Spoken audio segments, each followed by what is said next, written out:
Michael O'Sullivan, whose own family home in Mangere Bridge is not only a finalist in this year's Home of the Year, but was also the winner of the BMW Efficient Dynamic Sustainability Award for a number of reasons beyond the usual environmentally friendly features of grey water recycling and solar panels. It also has a really strong element, we thought, of social sustainability. It makes really smart use of a cross-leased site, and equally importantly, the neighbourhood was involved in building it. But Michael's got a number of great stories about the construction of his home and a number of other buildings that inspire him. So I'd like to give him a big warm welcome for his talk tonight. Thanks.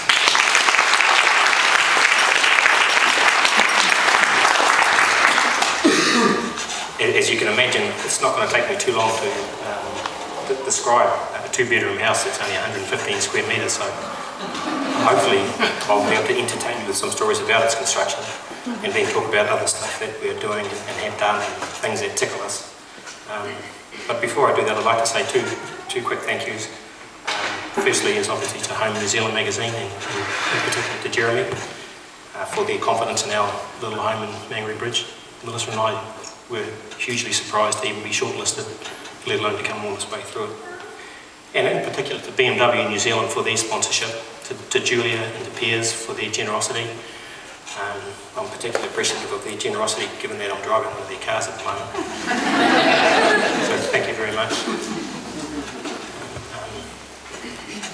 This is where our office is. I'm privileged enough to work with 4 architects who I have a huge amount of respect for. Andrew, Glenn, Bishar and Pablo. They make going to work for me an absolute pleasure each day.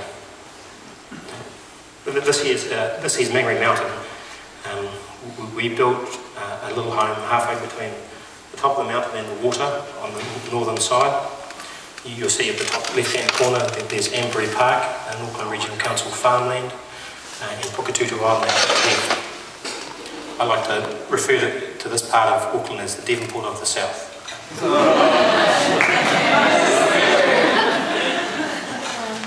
This is the section as we had first come across it. You'll see down the right-hand side there's a row of state houses. On the left-hand side is the cross-lease driveway that services 2 houses at the back. And this section is 40 metres by 15, so it's not big. But it lies east-west in its orientation and has a really lovely exposure to the northern sun, be it winter or summer. So we bought it and we put this hut on it. I told the council that it was a builder's hut and they didn't believe me. So they served me with an abatement notice to get rid of it, and I managed to convince them that I could stay there for almost 3 years to the day. We made it really comfortable. You'll see that my oldest son's bedroom was under the table there. And then we went about this process of, what are we going to build on this piece of land? And we did things like put scaffolding up and watch the sun go across the sky, and we just sort of try to find the right level. And we spent a lot of time making models and doing drawings and sort of standing on the side looking at models. And when we weren't doing that, these kids were playing on the scaffolding. All OSH compliant, as you can see. And when we weren't trying to figure out what we were building, we went fishing with the kids from next door. And I can assure you that on the Manukau Harbour, that's a very good haul. And they are all legal size fish. Can you guys see that all right? Yep. Yeah. We ended up with a very simple plan, and it consisted of 2 pavilions, a public pavilion and a private pavilion split by sort of 500 millimetres.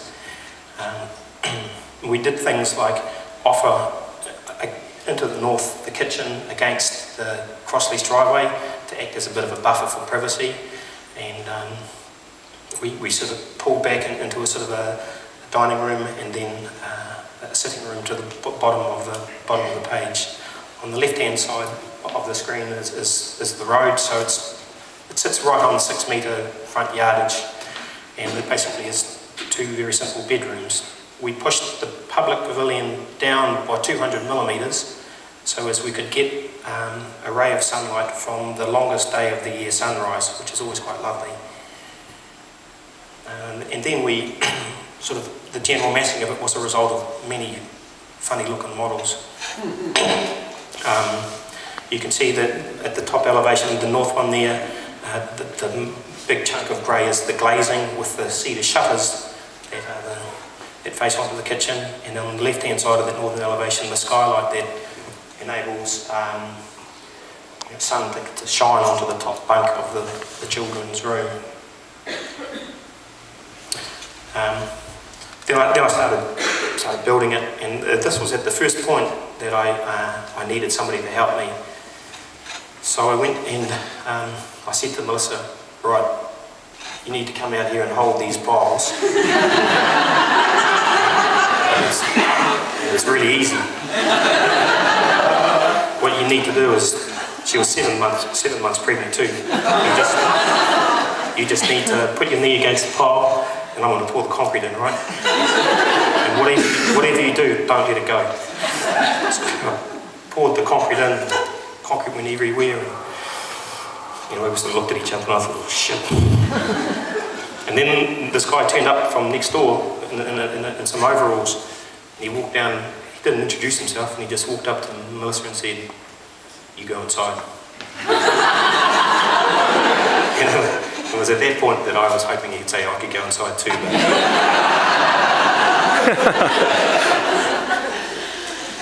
Anyway, we carried on. The piles got put on, the barriers got put on, and we were underway. The guy in the blue shirt is Carlos.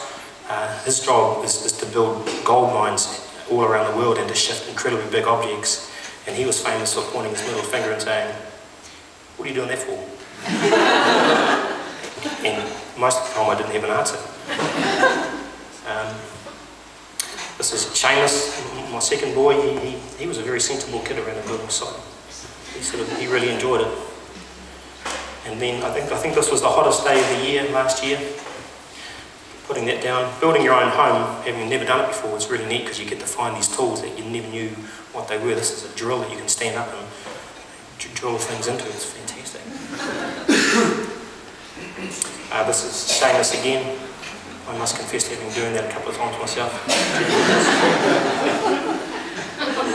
So this became the daily ritual. I'd go to work and do drawings in the office and come home at 3 or 4 o'clock in the morning and go into the container and stack up all these tools, which none of them are mine, they're all Setti's, and then go and work on this building site to all hours of the night until Ekimo, he's the first of the 3 wise men, would say I should go home, go back to the hut.